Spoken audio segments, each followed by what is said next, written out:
Ultimatum Anies Baswedan, pendukung khawatir kembali dihianati, ditulis oleh Ruskandi Anggawirya di suwar.com.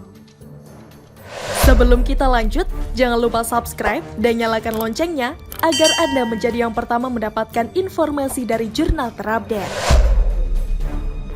Kantung pendukung Anies Baswedan ternyata tidak identik dengan Partai Nasdem. Mereka bahkan berasal dari pasukan sakit hati yang dikecewakan junjungan mereka pada Pilpres 2019. Kalau faktanya demikian, rekam jejak Anies di Jakarta tampaknya tidak mereka cermati sama sekali, karena justru Anieslah si pengkhianat bagi para pemilihnya di Jakarta. Dan kita hanya mampu berpesan kepada mereka, welcome to the club. Habib Kribo menuding Anies Baswedan dibesarkan oleh kalangan yang berpaham radikal dan intoleran. Habib Kribo juga menyebut Anies Baswedan hidup tidak jauh dari lingkungan yang berpaham aliran Wahabi. Sebab diungkap Habib Kribo bahwa sesungguhnya Anies Baswedan itu berada di lingkungan ajaran Habib Rizik Syihab yang dinilai radikal dan intoleran. Sehingga mustahil Anies Baswedan mampu menumpas radikalisme dan intoleransi di negeri ini. Hal ini diungkapkan oleh Habib Kribo untuk menanggapi video yang ia bagikan yang menampilkan pidato Anies Baswedan yang mengatakan akan menindak radikalisme dan kaum intoleran. Anda dibesarkan oleh kaum intoleran dan radikal, tulis Habib Kribo dalam laman Instagramnya, dikutip pada Minggu 8 Mei 2022. Bahkan, Habib Kribo juga menyinggung soal jabatan sebagai Gubernur DKI Jakarta yang Anies Baswedan pimpin. Disebutkan juga, seorang Anies Baswedan sangat dibantu banyak oleh kaum radikal, sehingga peran mereka sangat sentral bagi lingkungan Anies Baswedan. Tanpanya, Anda bukan siapa-siapa hingga bisa menjadi gubernur, katanya. Jadi bagi Habib Kribo mustahil Anies Baswedan bisa menumpas radikalisme lantaran hidup di lingkungan mereka. Denny Siregar di salah satu cuitannya kembali menyoal pendukung Anies. Mantan Menteri Pendidikan tersebut menurutnya memiliki pendukung yang gampang tersulut emosi oleh sebatas kritikan di media sosial.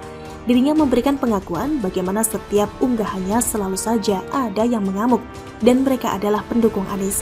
Padahal gua gak lagi ngomongin Anies, kenapa pendukungnya selalu ngamuk ya? Tulis Denny Siregar di Twitter dikutip pada Rabu 3 Mei 2023. Melihat cuitan itu, publik pun langsung memberikan beragam komentar. Banyak yang mendukung statement Denny karena mereka dikerahkan bukan untuk membela Anies tapi untuk menyerang yang tidak mau membela Anies, tulis netizen. Sensi karena bagian dari yang diomongin, semisal tentang Orba, tahu sendiri kan? Siapa Siwan Abud, tulis netizen. Semakin dia ngomong semakin bagus karena gak ada faedahnya sama sekali. Karena pikiran, hati, dan ucapannya gak sejalan, tulis netizen. Bagaimana menurut Anda?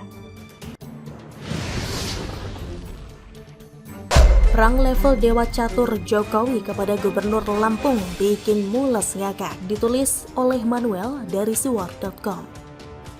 Sebelum kita lanjut, jangan lupa subscribe dan nyalakan loncengnya agar Anda menjadi yang pertama mendapatkan informasi dari jurnal terupdate.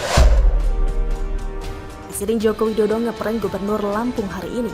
Presiden Joko Widodo adalah sosok yang jago betul bermain politik dan melakukan gerakan-gerakan tak terduga, sampai membuat lawan ketar-ketir tak bisa berdaya karena penuh misteri banget hal-hal yang ia lakukan. Presiden Joko Widodo beberapa hari yang lalu mengumumkan bahwa ia akan datang ke Lampung untuk memeriksa jalan-jalan daerah yang sudah menjadi jatah anggaran pembelanjaan daerah alias APBD. Artinya Gubernur Lampung sudah tidak bisa berdalih lagi bahwa itu adalah tanggung jawabnya sebagai pemimpin daerah tersebut untuk membenahi jalan-jalan rusak yang berpuluh-puluh tahun dibiarkan seperti kubangan sapi. Ketika diviralkan oleh seorang gemulai bernama Bima Yudo, Gubernur Lampung dan Wakil Gubernur Lampung bereaksi dengan tidak pantas dan tidak elok. Meskipun pada akhirnya Bima ternyata adalah seorang yang merupakan pengkhianat negara dengan mengatakan Ibu Megawati sebagai janda dan Soekarno disebut mampus. Setidaknya Gubernur Lampung dan Wakil Gubernur Lampung serta jajaran pemerintahannya ketar-ketir menghadapi cowok gemulai ini. Bukannya tidak dihiraukan oleh Presiden Joko Widodo. Gerakan Bima yang kalau ngomong lucu itu ternyata diperhatikan oleh Presiden Joko Widodo dan beberapa lama dibiarkan viral mengenai jalan rusak dan lampu yang disebut Dajjal oleh Bima.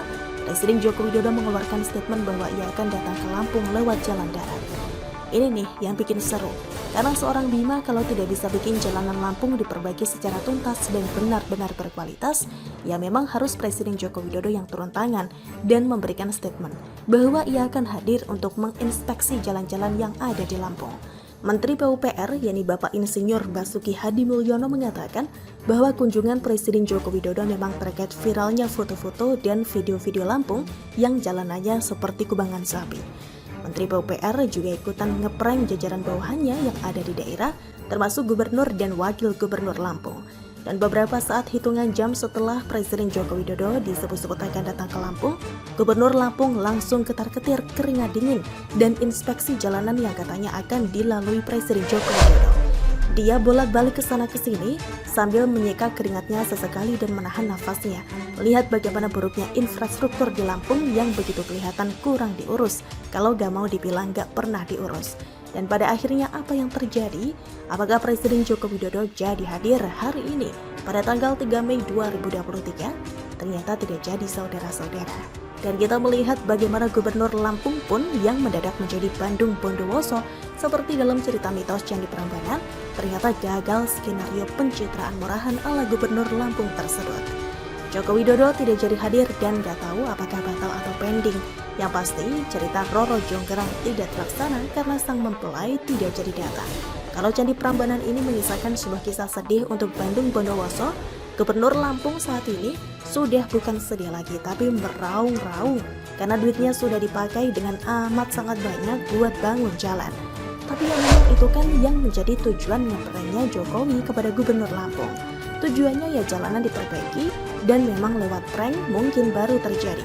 Saran saya buat Gubernur Lampung, jangan sampai di stop ya, karena Presiden Joko Widodo nggak jadi datang.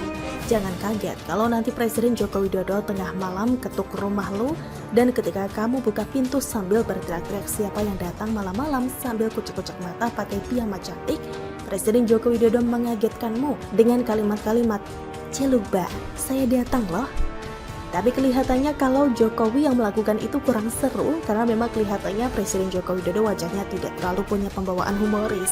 Coba kalau Ganjar Pranowo yang jadi presiden, pasti lebih seru itu. Karena dia mukanya udah lucu dan pembawaannya humor, namun memiliki dampak sengatan yang mematikan seperti Grandmaster Catur dalam melakukan skakmat kepada pemula.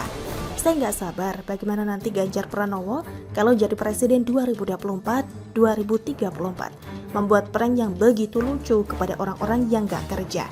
Gak kebayang sih kalau Prabowo yang ngeprank pasti serem ujung-ujungnya. Serem kayak apa ya? Kalian pikir sendirilah. Saya nggak perlu sebut karena sudah terlalu viral di Twitter dengan hashtag yang ngilu-ngilu sedap. Bagaimana menurut Anda?